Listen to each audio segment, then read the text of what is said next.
So when you have a leap, let's call that here, this is going to be the leap, this is going to be the longer term thing, you generally have a lower IV, implied volatility. So that means it's not as inflated. You have less of this extrinsic shell on the outside which can melt.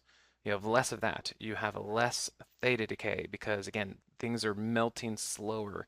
You got to think about options are basically a snowball. It's an ice cream cone and you've got heat that is coming at it and wanting to just degrade and decay and melt, melt, melt, all of that. And so the longer that you go, the further out that you go in expiration, the less of all this that you have to worry about.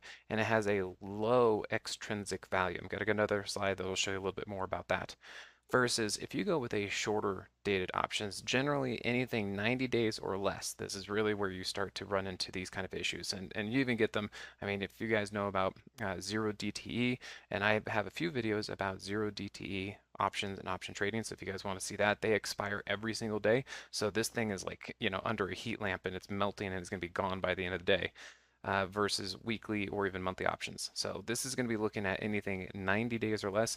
It's going to generally have a high IV, especially depending on the kind of stock you pick. Maybe Pepsi is going to be a little bit different than, say, Robinhood, as far as those options go.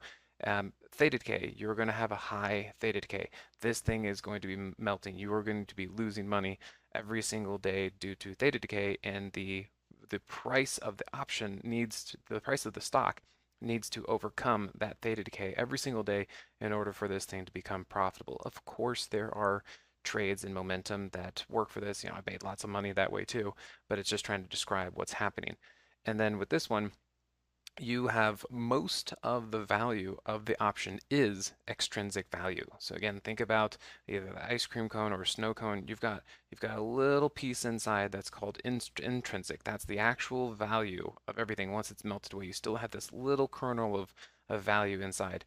But with a shorter dated option, it's going to be all extrinsic. All of that stuff, all that ice cream can melt and go away, and you're left with very little value on the inside. And so that's very the difference. you know, Really you got like more substantial longer term thing. This is less, more speculative, shorter term type stuff.